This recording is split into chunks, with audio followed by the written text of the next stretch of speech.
के लिए सिंहेश्वर प्रखंड के जन स्वराज पार्टी के प्रखंड अध्यक्ष श्यामदेव सिद्धेव जी से आज हम बात करेंगे कि क्या प्रखंड स्तर बूथ स्तर पे लोगों की तैयारियां हैं। सबसे पहले तो मेरे चैनल पर आपका बहुत बहुत स्वागत है। मेरे तरफ से आपका हार्दिक स्वागत सर, आपके प्रखंड में जन स्वराज पार्टी की तैयारियां कितना % हो चुका है, पहले उस पर हम बात करेंगे। अभी तक मेरे विधानसभा के अंतर्गत 43 पंचायत हैं। लगभग हम लोगों के द्वारा और हमारी पार्टी की ओर से पूर्ण रूप से लगभग 75% हम लोगों तक पहुंच चुके हैं और लोगों के अपने जो प्रशांत जी का सिद्धांत है, विचार है, उन चीज़ को रखने का काम किया है और उस चीज़ को रखने से लोगों में जो मनसा देखते हैं, इन प्रशांत जी के प्रति लोगों की श्रद्धा बढ़ी है और उत्साहित हो रहे हैं और 2025 में शायद मैं आश्वस्त करना चाहता हूं कि हमारी सरकार कामयाब होने की तुल में रहेगी। जैसे सर, आप लोग गाँव में जाते हैं, क्योंकि प्रखंड अध्यक्ष हैं, लोग तक जाते हैं, लोगों से मिलते हैं, लोगों को प्रशांत किशोर के बारे में बातें करते हैं, उसकी जो 5 मुख्य कार्य हैं उसको बताते हैं, लोगों ने किस तरह से इसको महसूस करते हैं। बहुत अच्छी बात आपने प्रश्न किया है। लोगों तक 5 तरह की जो बात हमारे प्रशांत जी ने रखने का काम किया है, उस चीज़ को हम लोग उसी विचार को जनताओं के बीच रखते हैं। जैसे कि पलायन की बात होती है, पलायन चाहे रोजगार की बात हो, स्वास्थ्य के लिए हो या अन्यथा शिक्षा के लिए, शायद तीनों चीज़ों के लिए, अन्य चीज़ों के लिए भी पलायन होते हैं लोग, क्योंकि यहाँ पर शिक्षा की व्यवस्था बहुत कमज़ोर है। क्योंकि जो यहाँ की शिक्षा, उससे पहले मैं याद दिलाना चाहता हूँ, पहले लोग बिहार में आकर शिक्षा लेते थे, लेकिन आज दुख के विषय में कहना चाहता हूँ कि आज हमारे बिहार के लोग अदर स्टेट में जाकर के शिक्षा लेते हैं। टाटा में जमशेदपुर टाटा से लेते हैं और कोटा से लेते हैं, पटना से दिल्ली से लेते हैं, जहाँ से अदर स्टेट से लेते हैं बहुत। जबकि हमारे यहाँ नालंदा पहले विश्व के लोग भी यहाँ पर शिक्षा प्राप्त करके जाते थे, ज्ञान प्राप्त करके जाते थे, लेकिन आज हमारे सरकारों की कमी से, जो कि हमारे समाज के लोगों के दूसरे प्रदेश में जाना है, बहुत दुख की विषय है। रोजगार की बात आप देख ही रहे हैं कि आज जो हमारे बिहार के लोग ट्रेन के अलावा बस से भी भर करके, इसके बाद हम देखें कई तरह के स्कॉर्पियो जो है, उससे भी लोग जब ट्रेनों में भीड़ हो जाती है, उससे भी लोग पलायन कर रहे हैं। तो ये तो बहुत दुख की विषय बोलना हो रहा है, क्योंकि आज़ादी मिली थी 1947 में, शायद पूरे देश को आज़ादी मिली, लेकिन आज अदर स्टेट के लोग बिहार में नहीं आ रहे, देखने के लिए भी नहीं चाह रहे हैं कि बिहार कैसा है, न है, देखने के लिए भी नहीं आते। लेकिन हमारे भाई बंधु समाज के लोग बहुत कष्ट के साथ आप देख रहे हैं कि देखते होंगे कि रेलगाड़ी में कितनी बड़ी भीड़ होती है, उसमें हमारे बिहार के लोग ज़्यादातर रहते हैं और बस से भी, आज बस का भी सवारी हो गई है, जबकि ट्रेनों में काफ़ी भीड़ हो रही है, तो लोग बस से भी सफ़र कर रहे हैं ताकि वहाँ जाए, रोजगार मिले। यदि रोजगार रहता तो शायद ये चीज़ देखने को नहीं मिलता। यदि बिहार में रोजगार रहता, स्वास्थ्य की अच्छी व्यवस्था रहती, आज स्वास्थ्य भले ही बिहार में मेडिकल कॉलेज है, लेकिन वहाँ पर जो बुनियादी सुविधा लोगों के लिए क्या गया, वो चीज़ नहीं मिल रहा है, जिसके वजह से क्या हो रहा है, लोग बम्बई, राजस्थान, दिल्ली, अन्य प्रदेशों में जा रहे हैं। यहाँ पर बगल में हमारे पड़ोसी देश नेपाल है, वहाँ पर लोग जाते हैं। ये तो दुख का विषय है। बंगाल में हमारे बंगाल जा रहे हैं, क्योंकि सरकारों की ये व्यवस्था नहीं। सरकारों जो मूलभूत समस्या हमारे यहाँ रोजगार के लिए फैक्ट्री चाहिए, और बराबर आज देख रहे हैं कि आज सरकारों में पहले मिल की फैक्ट्री चल रही थी, चीनी मिलों की, लेकिन आज क्या हो रहा है, मिलों की फैक्ट्री को बंद कर दिया है। आज मैं याद दिलाना चाहता हूँ, जबकि स्वीकृत योजना है बिजनाथपुर की, लेकिन वहाँ पेपर मिल गई, लेकिन वहाँ पर भी लोग, हमारे गरीब लोग 10,000 लोग काम करते हैं। ऐसे हो जाए तो शायद क्यों हम बाहर जाए, क्यों न हमारे यहाँ बाहर के लोग आ गए। इस तरह की काम जनताओं को के प्रति सरकार में किसी तरह का सलाह नहीं है, न पढ़ाने के उसके दिल में है किसी यहाँ के लोग पढ़ा।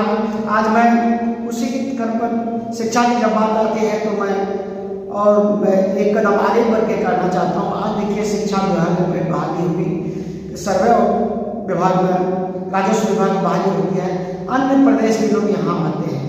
ये तो दुख के विषय है कि वोटिंग हमारे बिहार के लोग उनको करते हैं और उनको जिताने का काम करते हैं, लेकिन ये लोग विषय की नीति क्या लागू कर दिए हैं जिसके वजह से बिहार के लोगों को 50% प्रदेश दूसरे प्रदेश के लोग आ रहे हैं। ये तो दुख का विषय है। लेकिन हमारे भाई जब बाहर जाते हैं तो हम किसी तरह की डिग्री भी ले लेते हैं तो वहाँ पर किसी अदर स्टेट में हमको किसी तरह गुजारा नहीं मिलता, किसी तरह की सरकारी नौकरी में क्वेश्चन नहीं दिया जा रहा है।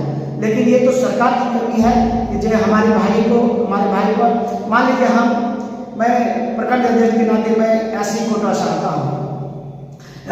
चाहता हूँ, लेकिन हमारी आरक्षण के तहत दुख के विषय में करा आरक्षण के तहत अत्यंत के लोग भी आरक्षण के तहत जो अन्य भी आते हैं, जैसे सवर्ण में भी 10% दिया है, लेकिन उन लोगों को बहाली हो तब तो आरक्षण ना मिले।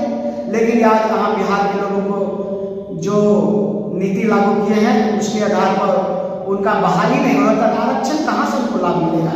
ये जो दूसरे प्रदेश के लोगों को आरक्षण का लाभ हो रहा है, ये तो कष्ट का विषय है। स्वास्थ्य की बात आप मैंने कहा, स्वास्थ्य के भी लोग यहाँ पर क्योंकि मेडिकल कॉलेज है, सदर हॉस्पिटल है, अन्य प्राथमिक हॉस्पिटल है, लेकिन वहाँ पर भी जो हम बुनियादी सुविधाओं के लोगों के जो जिस उद्देश्य से हमारे नीतीश जी कहते हैं कि हम जहाँ पर कुत्ता बैठते हैं वहाँ पर आज लोगों की भीड़ है, भले ही बहुत अच्छी बात है, लेकिन भीड़ होती है।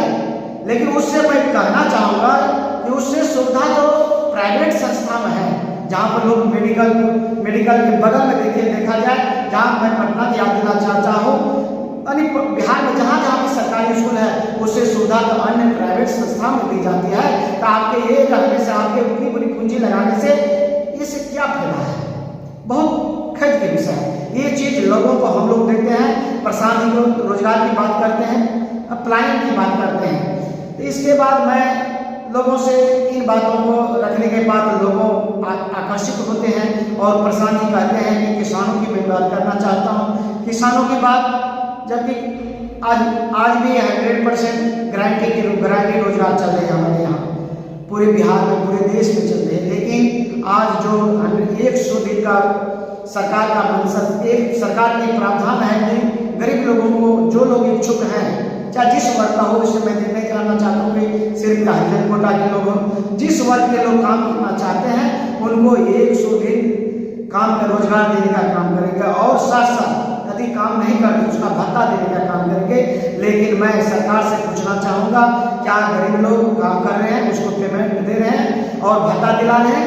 कहीं नहीं भैया। आज देखिए, मैं जब हम लोग क्षेत्र में जाते हैं तो गरीबों से जब बात करते हैं, उसे देखते हैं, वहाँ पर क्या हो रहा, आज भी मशीनों से हरा है, लोग गरीब बैठ करके मुंह देख रहे हैं। उसके कुछ लोग पाइंदे हैं, उसके सरकार के कुछ लोग हैं, एजेंसी लोग हैं, वो क्या करते हैं, कुछ अपने मिली भगत से काम सरकार के लोगों से, और कुछ आज भी अंग्रेज के, भले ही लोग कहते हैं कि अंग्रेज आज़ादी मिल गई, मैं नहीं मानता कि आज भी अंग्रेज नहीं है, चले गए। हाँ, लेकिन अंग्रेज चले गए, लेकिन भारत में शायद लगता है मेरे गणना से उससे कहीं ज्यादा आज अंग्रेज यहाँ पर है। क्योंकि कल जो अंग्रेज लूटने का काम किया था, लेकिन हमारे बिहार की स्थिति 10 नंबर पर था। लेकिन आज में जब आज़ादी 78 साल 79 साल के लगभग होने को है, लेकिन फिर भी 10 नंबर से 5 नंबर पर जानी चाहिए, 4 नंबर पर जानी चाहिए, 2 नंबर पर जानी चाहिए। लेकिन आज की स्थिति क्या है, गणना के अनुसार 28 पर चली गई है। ये तो क्योंकि आज तो अंग्रेज नहीं है, 78 साल 79 साल होने को है आज़ादी को। आज किसने लूटा? मैं प्रश्न करना चाहता हूँ आपके माध्यम से कि आज किसने लूटा? आज तो अंग्रेज नहीं है। एक कौन सी अंग्रेज है जो कि 28 नंबर पर दे रहा है? हम लोगों को तो 5-6 नंबर पर आ जाना चाहिए, 2-3 पर नंबर पर आ जाना चाहिए। लेकिन ये खेद के विषय है। मैं और आगे मैं बताना चाहता हूँ, जहाँ तक पेंशन की बात है, हमारे प्रशांत जी कहते हैं कि प्रशांत, मैंने हकीकत बात है कि 400 रुपया आज कहीं उचित नहीं बनता है।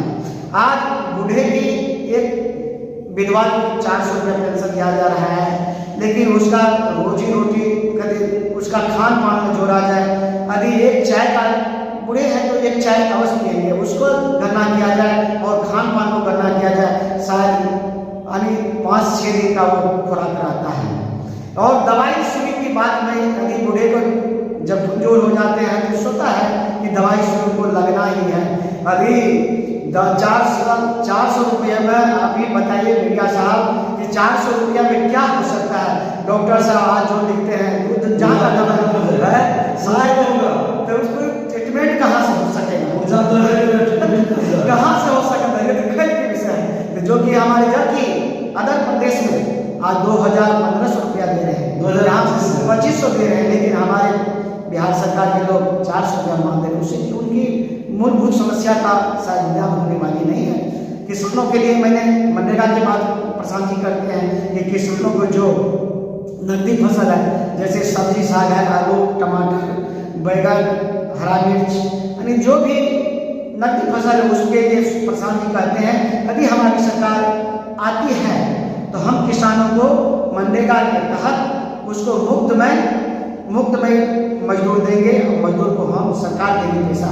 और शिक्षा की मैं बात करना चाहता हूँ, उसमें आगे बढ़ गई मैंने शिक्षा की मैं बात करना चाहता हूँ। तो प्रशांत जी का कहना है कि आप शिक्षा के लिए आज भी लोग बाहर जा रहे हैं।